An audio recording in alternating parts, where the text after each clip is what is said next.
Welcome to episode 2 of the Costa Rica Travel and Living podcast. I am your host, Adam Baker. Again, I'm a British expat that's been here in Costa Rica since 2006, so know a thing or two about traveling to this part of the world. As ever, please don't forget to subscribe to wherever you get your podcasts so you don't miss an episode.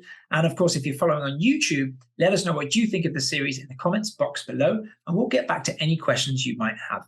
My guest today is a good friend and colleague, Justin DeBoom of Florida. Originally came down in 2004 before making Costa Rica his permanent home in 2009. Justin is an avid fisherman and a senior sales manager at Costa Rican Vacations, and is a father of his little boy at 2.5. So Justin has plenty to say, especially when it comes to travel and living in the area of Jaco, Costa Rica's very own party town. So without further ado, let's jump in.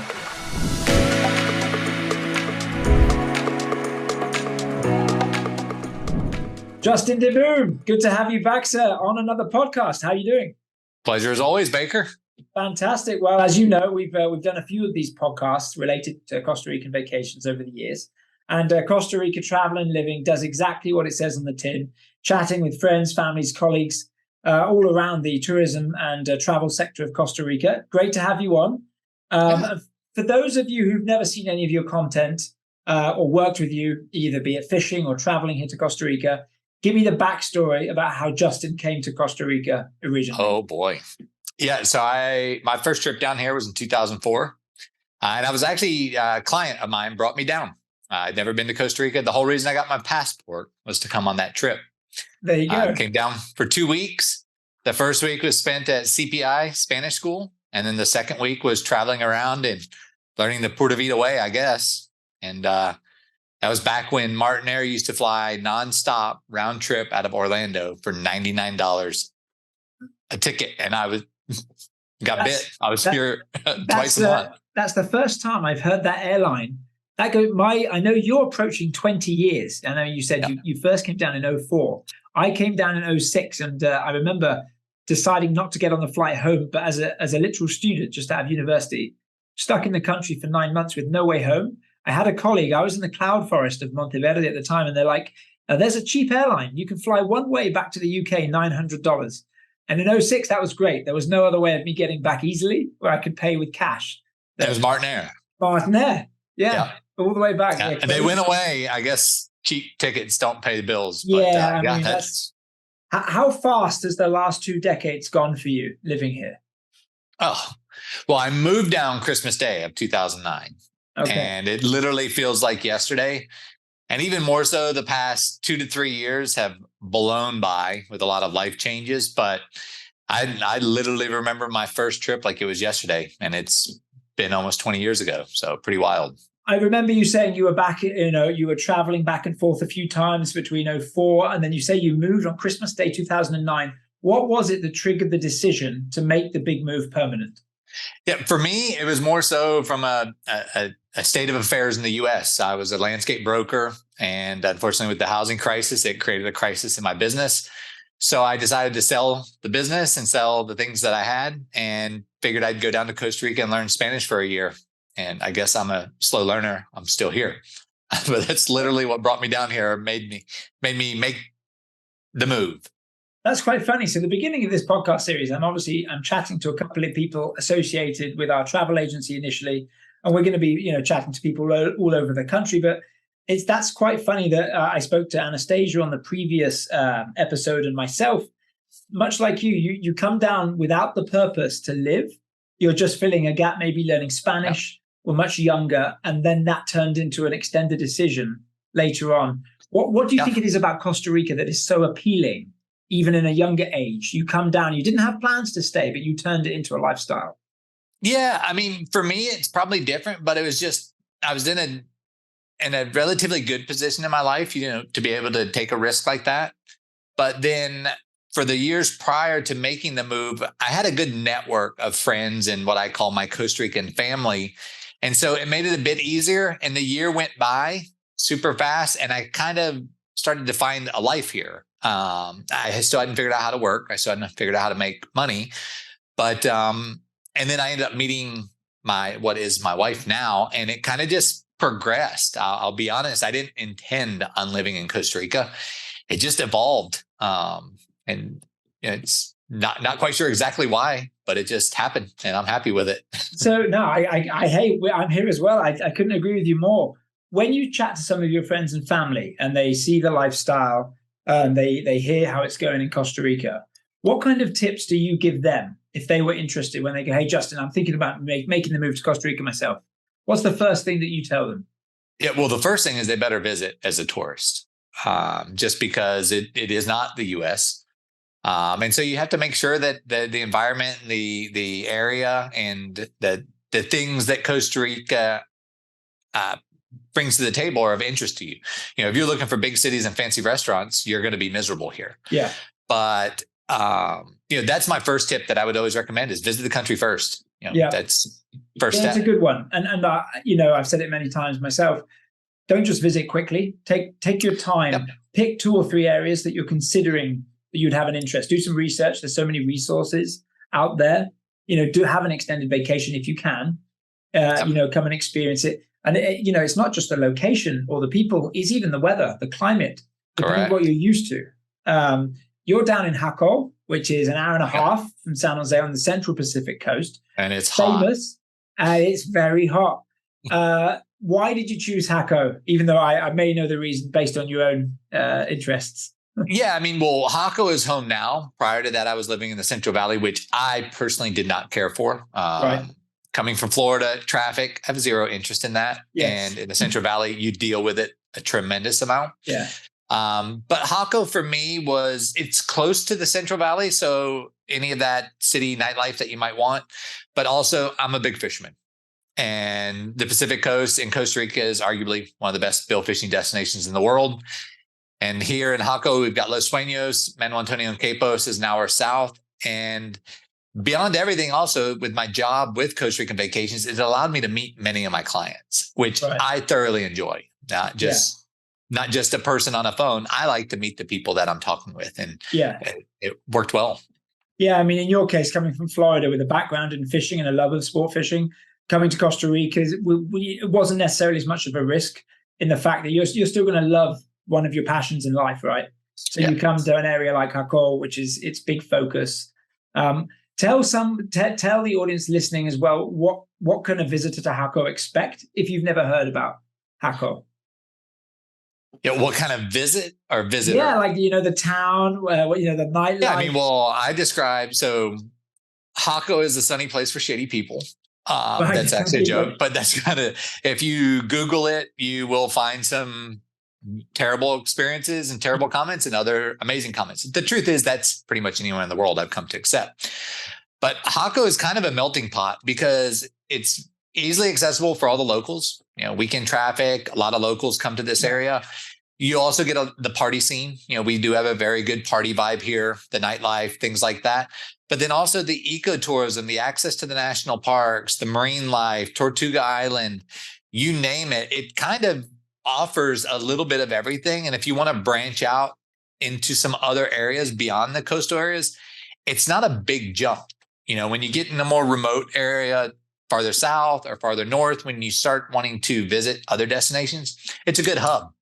And a lot of it comes back to is for myself, and then also for many visitors, is you have a lot of the known creature comforts you would want, both on a tourism side as well as for a living side, easy access. Yeah, it's a really good point. I never thought of Jaco as a hub per se, but I think you're right. Perhaps 10 years ago when it didn't have a bad rap, but it was more famous for nightlife, surfing, and obviously fishing. And as tourism has progressed and the ecotourism vibe and more access to the southern Central Pacific, beyond Manuel Antonio, Uvita Dominical, even the new highway to Osa. It's a really good point. And obviously you mentioned Tortuga. Where do you see Jaco in the next 5 or 10 years? It's booming. I think everywhere in Costa Rica, any of the popular coastal areas and even somewhat in the mountain Central Valley areas, is real estate in general is booming here. We're seeing a big influx of expats, but beyond that, we're also seeing a big influx of nationals that are wanting second homes along the coast. So with that construction boom, you're also going to see a big market open up for vacation rentals. The one thing that Jaco does lack is we don't have a big infrastructure of hotels. If you look at it, there's small boutique properties. A lot of them are grandfathered in for the concessions or for the zoning on the coast. But there is a very robust network of vacation rentals, and that's only going to grow beyond the Los Sueños property, which is very high end, but also in the downtown Jaco area, small 2-bedroom, 3-bedroom homes that are more Costa Rican style, but still meet American standards. I think that market will continue to grow. And I think tourism will keep growing as well, just because it's such an easy place to get to for both international visitors and locals, national visitors. No, I think it's a really good point. Why do you think it is that the hotel resort, I don't want to say industry, but more hotel owners didn't invest in Jaco? It's just the limited space, the land. There's not actually that much space. Yeah, I mean, this would be an assumption. One is the jaded past reputation. I'm sure Jaco really exploded in the beginning because it was very close to San Jose. It was easy to get to. Back before the toll road, it took 3 hours to get here. Now it takes an hour and 15 minutes. Like the Best Western, those kind of old school. Exactly. Those things have been here a long time. So obviously there was a vision, but at some point in time, maybe that reputation scared investors away a bit. Yeah. And then also I do believe the access to developable land that's beachfront was limited. I've only been around for 20 years, but I'm going to assume that the beach portion of Jaco was probably more developed. At least all the hotels that you see there, or they're definitely older, 20, 30, 40-year-old properties. So just not the same. And then also maybe it wasn't considered off the beaten path enough. Like Manuel Antonio or Dominical, which now what is the definition of off the beaten path? Yes, exactly. So time changes everything. Very good points. Sliding to some of the challenges, especially as an expat living. One of the questions that sometimes I see on social media, different networks, what are some of the misconceptions or weird myths about Costa Rica that right here you would debunk? Though you tell your family, that's not right. Do you have any of those? Safety. For some reason, people always ask, it's a Latin American country, or crime or what have you. Knock on wood, after 20 years, I've done a lot of things that most people that wouldn't do, and not once. Fortunately, I've never been in that position. I think it's like anywhere else in the world. You have to have a little bit of street smarts. Nothing good happens after midnight. Yeah. So is Jaco especially, riding your bike down downtown Jaco, it is still a local beach town beyond the reputation that you might hear from others or might see online. There's still a local life, I guess is the way to explain it. There's still a Jacobeño feel and a vibe that you get here. It's not overrun or overly developed, I should say. How would you describe that vibe? Because it's a good point. I've been traveling many years here myself, and when you look at the Caribbean side, especially the Southern Caribbean, you get the heavy Afro-Caribbean vibe. You look on the central coast of Santa Teresa, Malpais. It's very European, chilled out, holistic, yoga, surfing. How would you describe that Jaco vibe that varies from maybe Quepos or even Uvita? Yeah, Jaco's kind of a melting pot. You get a bit of all of that. And I think a big part is because it's proximity to San Jose. You get the national flair in this town that's very popular for tourism. Yeah. There's no denying there's a party element to it. But also it's got something for everyone. And that is the truth. It's easy to access. If you're traveling in the off season, I've been down in Jaco in late August, September, October, really quiet, really pleasant, so few tourists, weather's still nice. It's really weekends perk up, because people can easily get here. Again, American holidays, short trips, people that want to go someplace for just a quick trip or a long weekend, Jaco works well because it's easy to get to. Do you see any other areas in the country that isn't Jaco that is similar to what Jaco was 10 years ago in terms of proximity, not necessarily by the beach? When you up and coming locations, maybe a future expat bubble or areas of interest for living purposes. For living, I believe for expats, they're mainly looking for access to good hospitals, the airport, so they can easily get back and forth. That logistical side of things. So I think we're seeing some key areas. I mean, there's still the mountain areas at Tennis, which is popular, but that's still not very boomed. A lot of the stuff in the Central Valley area, the Barvas, those mountain areas, we get that nice climate. And then on your side, up what is that? San Rafael de Escazú, those areas. But coastal areas, it's getting a bit tough just because a lot of people want to be along the coast. Part of the tropics is the, access to the ocean. When you look at the real estate market, I think some of those numbers reflect how big the country is. And it's a small country. So when I say big, I mean, it's affecting it because it's so small. There's only so much land and there's only so many places that make sense strategically to invest in to get back to some of these amenities. Getting the infrastructure. It's not just finding a piece of land that's beautiful that you can build on, making sure there's water and electric are a challenge.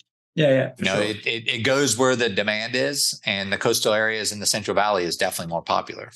Let me ask you, 20 years ago when you first came over and since you moved in 2009, what were some of the cultural differences that maybe surprised you? And now, right now, as a relatively new father of a couple of years, raising your family here, was there any, surprisingly cultural differences that you didn't expect? Yeah, well, I don't know if it wasn't that I didn't expect, but part of the allure for me was the sense of family. I mean, I have a family, but at least my family in particular, we were scattered all throughout the U.S. We were lucky if there's one time a year where we got together. Yeah. Whereas it was a big attractive point for me. I met a good Costa Rican family here during my homestay, and they became my family. And I actually started to spend more time with them, and everything about how, it's not a jaded idea to spend a tremendous amount of time with your family here. And also the family unity as far as sticking together, helping each other out. That was something I felt like I didn't have in the States beyond my direct family. And it was super attractive. Yeah. Yeah. I could vouch the same way. I mean, the Latin American culture, the Hispanic culture, it's very warm, very welcoming. And the desire to help, that you made me remember a point. Trying to learn Spanish, I was in the landscape business and agriculture. And unfortunately, I was one of those guys when there was a Mexican worker that came up to and spoke poor English. I was a bit abrasive to him, like, hey, you're in my country, speak my language. It completely opened my eyes when I came down here and saw that people would stop, take their shirt off their back if I needed it, and actually help me speak their language. It was a sign of respect. Yeah. And so that was a big thing for me as well. It's like it did humble my American ways, I guess you would say. Yeah, at least for me. That's a really good point that I'm sure a lot of people may not admit to, because it's not something that you can teach. And it is a very warm, spirited community. The people are lovely. I couldn't agree with you more. I like to ask, before you came down here, when you made your life here, was there anything you would have liked to have told a younger Justin? Okay, hey, be prepared for this. Oh, yeah.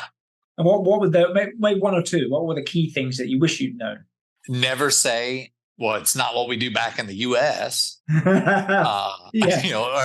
this is how we do it in the U.S. Yeah. Those things. I meet a lot of people still, and it's like, hey, remember, we're not in the U.S. Yeah. That's the appeal. The very things that you like and the reason you're here is because they do things differently. So I would have told myself to be more patient. Don't fall into those traps of trying to compare what happens here to back home for me. Because there were some moments where I had some animosity or I was a bit negative. I was becoming that gringo, the one that was always negative about things. But once I got over that, life got good. How did you get over that? Was that just with your wife, or was it friends and family, or just the pura vida, the pure life essence? Just beat down and giving up. No. Just getting through there is learning how to deal with the systems, understanding that it's a process that's been there for a while and you're not going to change it. Yeah. And just, kind of going with the flow. Yeah. Instead of being so stressed about having things work as the way you think they should, just following the process that you're told. And when it does that circle and you're like, what? Just accept this is part of the journey. It's part of the path. And hindsight, it's part of the fun. It's a great point you make, because I always talk about patience. And, once you get over the 5-10 year mark living abroad here, you realize you've probably become a lot more patient, and you have to. But there's still some things that even now, I just still get like really frustrated, even if like you mentioned, what would be your top 3 points of, I guess, frustration? Like for me, going to a bank, you have to plan. Yeah. If you have Take to go a into the ticket bank, to give them my money and wait in line. No, thank and you. then it's wait in line, sitting down is like a whole day's activity. And I know that's a lot, with, when you look at customer service here, the amount of queues. I'm just thinking the bureaucracy is tough when it gets to government infrastructure and things like that, for sure. Yeah.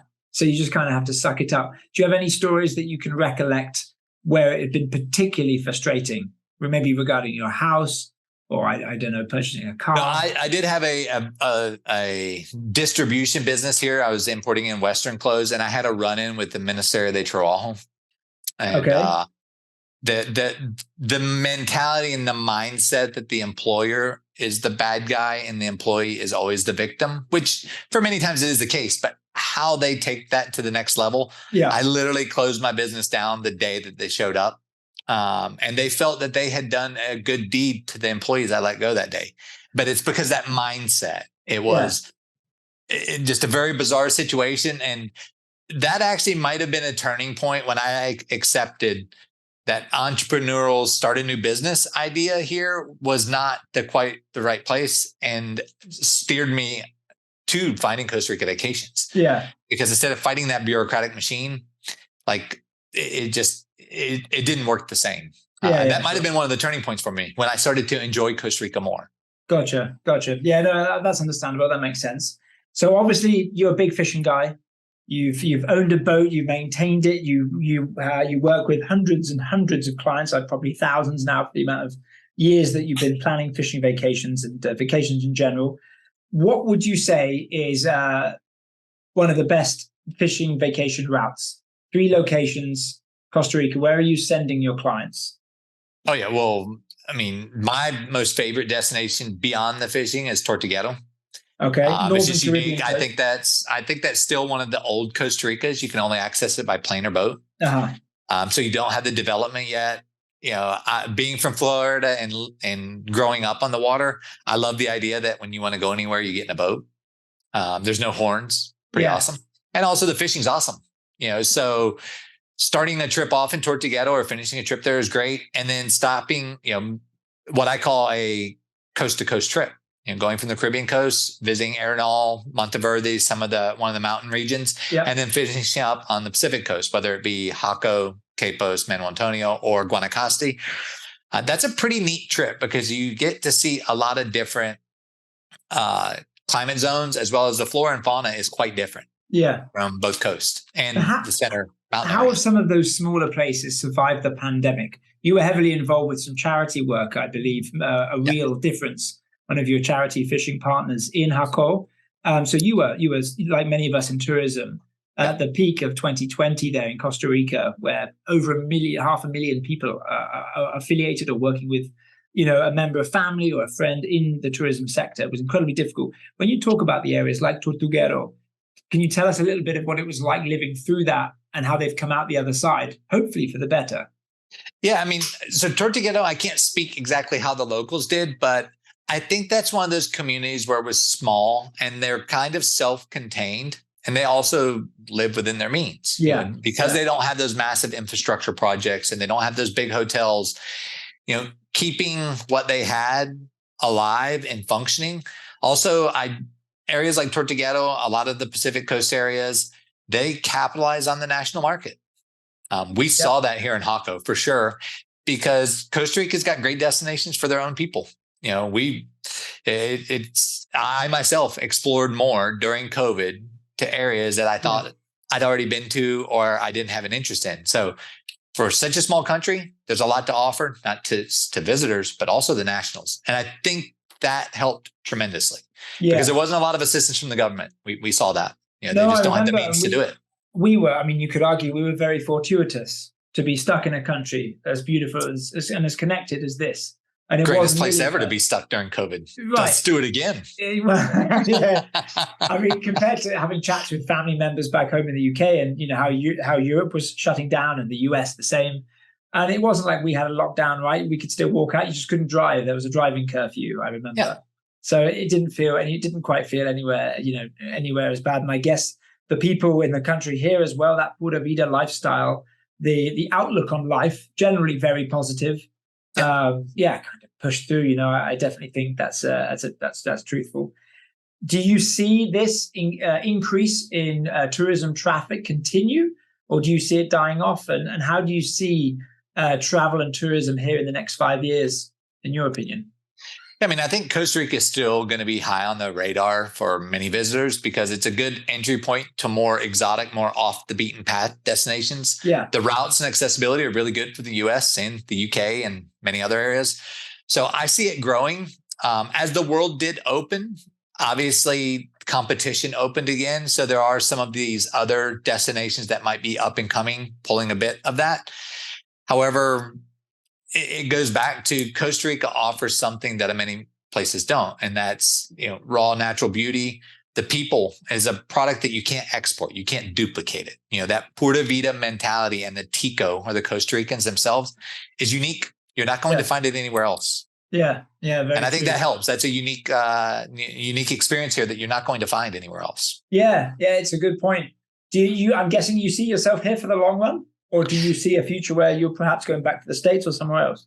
No, I pretty much accepted this as home. Obviously had a lot of family changes over the past years. And now wife, I have a 2.5-year-old son. And I am officially a Costa Rican resident, a Costa Rican citizen, not just a resident. And so you never know. I always will keep my foot in the door in the US and might spend part of my time there.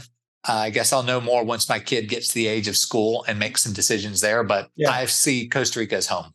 Before we finish, Justin, can you explain, because I'm sure there might be some people listening be very interested, how did you get your residency? And then, like many other residency with, libre de condición, free reign to work anywhere, free condition, you got your citizenship. How did you do that? And was it easy? Well, first, I drug my feet forever. And instead of going for the residency process, I waited 7 years and just kept doing the border runs every 90 days. Right. When I started the residency process, I found out that because I was married to a Costa Rican for 2 years, I could bypass the residency and go straight for citizenship.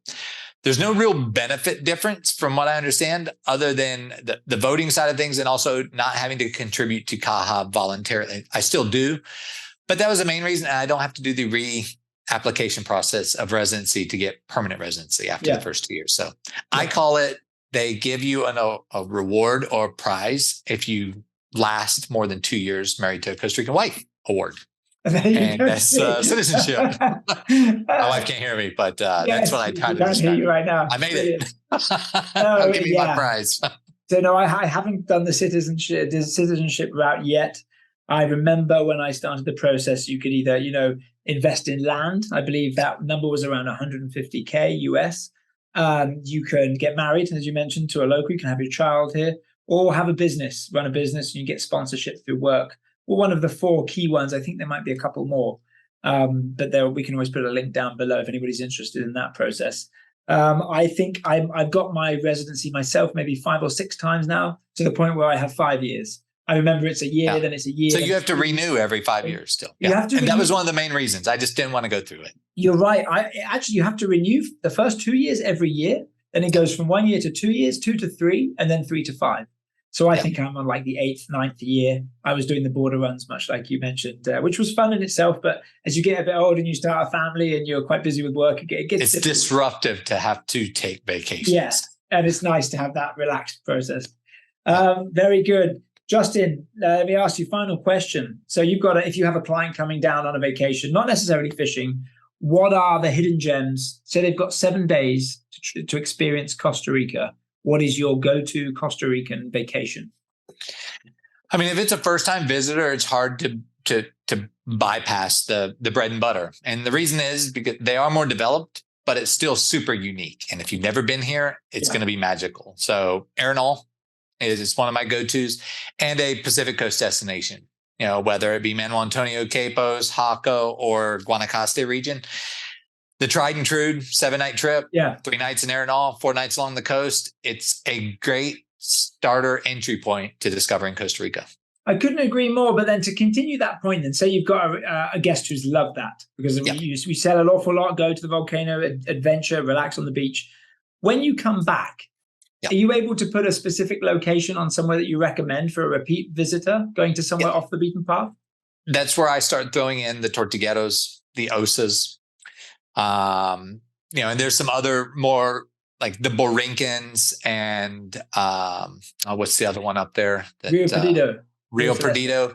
Rio Perdido is super unique. I just went there, and it literally the topography and the flora and fauna don't make sense. Yes, bizarre. At least how I felt. I felt like I was on the moon. Costa Rica.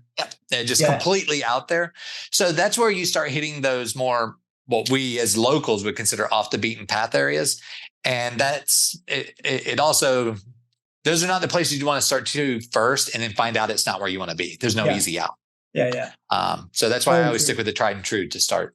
Tried and true, and you can't knock them. That's why Costa Rica is so amazing. You just have to come back quite a few times to feel like you fit everything in. You can never experience Costa Rica in one trip or even 10 trips. There's always something new here. So true. Justin, thank you very much for your time today. I know you're a busy man. I appreciate chatting to you as ever. I will leave all your contact information in the description box if you guys are watching on YouTube. And Justin, thanks for your time. Hopefully have you on the show again soon. Absolutely. Fantastic. Thank you very much. Hasta la próxima. Justin there, as ever, a great source of information. It's always a pleasure chatting with Justin. If you guys have any questions for Justin or want to plan a vacation, especially when it comes to fishing, or more interested in moving down here to Costa Rica, you can find his information below if you're watching on YouTube, and we'll make sure to have it on the podcast to reach out to Justin as well. As ever, please don't forget to subscribe to follow along and never miss an episode of the Costa Rica Travel and Living Podcast. Until next time, guys, I'm Adam Baker. Hasta la próxima.